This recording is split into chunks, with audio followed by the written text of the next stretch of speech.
Excellencies, distinguished participants, ladies and gentlemen, it is my pleasure to participate in the Energy Transition Conference 2021 and speak at this session on how to ensure fairness and justice in the energy transition. The United Nations Economic and Social Commission for Asia and the Pacific, or ESCAP, is the most comprehensive regional platform for the Asia-Pacific region. Our organization works on regional cooperation among countries of the Asia-Pacific region to progress the Sustainable Development Goals and the 2030 Agenda for Sustainable Development.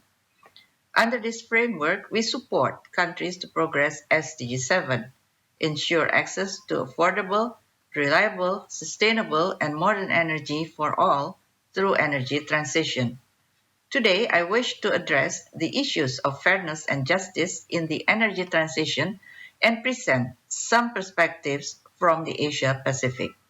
In this context, please allow me to mention that the issues of fairness and justice are very much integrated in the 2030 Agenda for Sustainable Development. SDG 7 also encapsulates fairness and justice. It not only addresses the use of cleaner and more efficient energy technologies, but focuses on access to energy for all through the provision of affordable and modern energy to all. Countries are responding to the SDG 7 targets of access to reliable, affordable, and modern energy sources through widening access to clean cooking and electricity. This is an important starting point to ensure that the most basic energy needs are met for many citizens as the world is progressing through the energy transition. So far, we have mixed progress on energy access. Countries in the Asia-Pacific region have made remarkable progress over the past decade on bringing electricity to far-flung regions. Access rates have reached 96% by 2018. This progress has helped transform the lives of millions of people, providing better standard of living, employment, and education opportunities.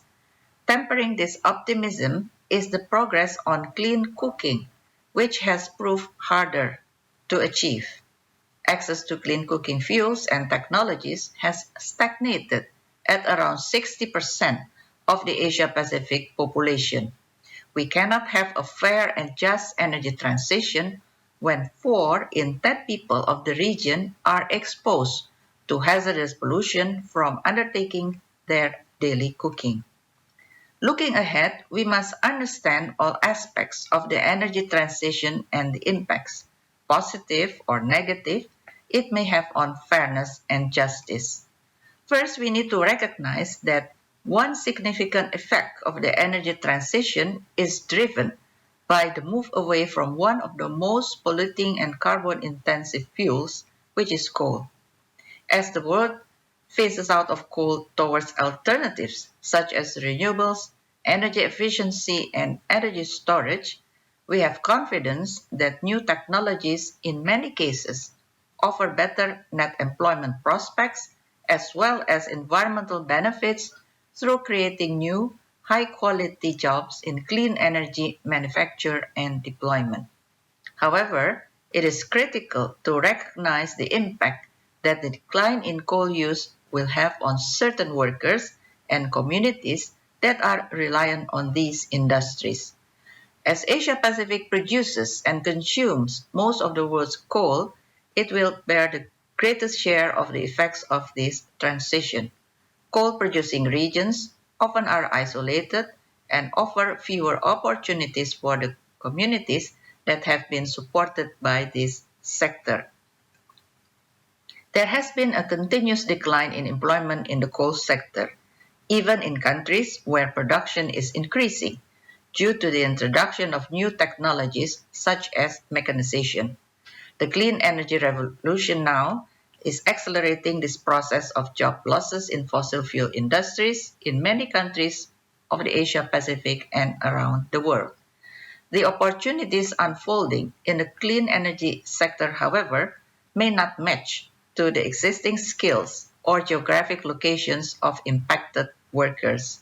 Therefore, In the transition process, countries will need to pay particular attention to these sectors of society to ensure that they are not left behind. Second, we must ensure that everyone benefits from the energy transition requires interventions such as strong labor market policies, social protection, and new skills development. Maintaining a dialogue between workers, government, and employers throughout this process is instrumental to manage this transition. Innovation can also play a catalytic role.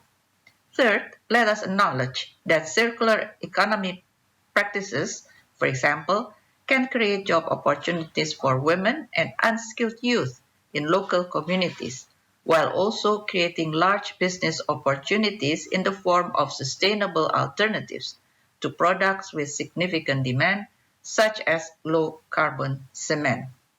Given the long-term trend towards decarbonization that we foresee through the energy transition, it is critical to undertake early planning for these industries to minimize this dislocation, in particular economy-wide integrated approaches.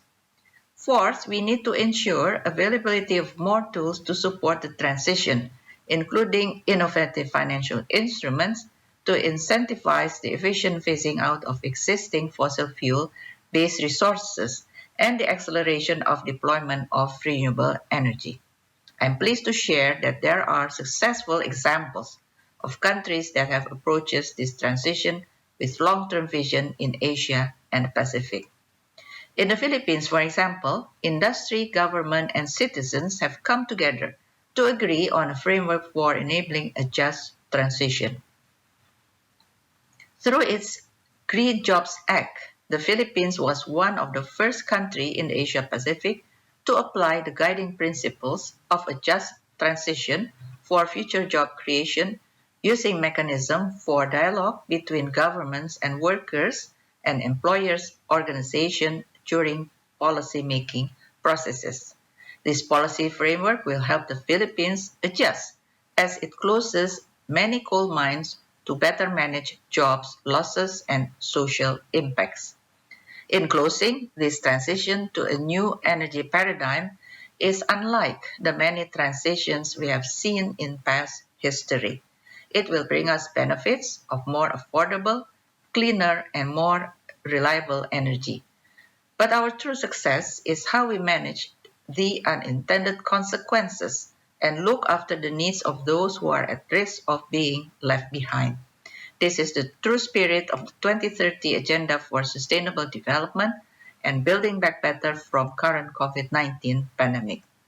ESCAP, along with the United Nations system, is working to enhance access to energy in the developing countries of the Asia-Pacific region by supporting its members through technical support, capacity building, and research and normative work. Thank you for the opportunity to share these perspectives. I wish you a very successful conference.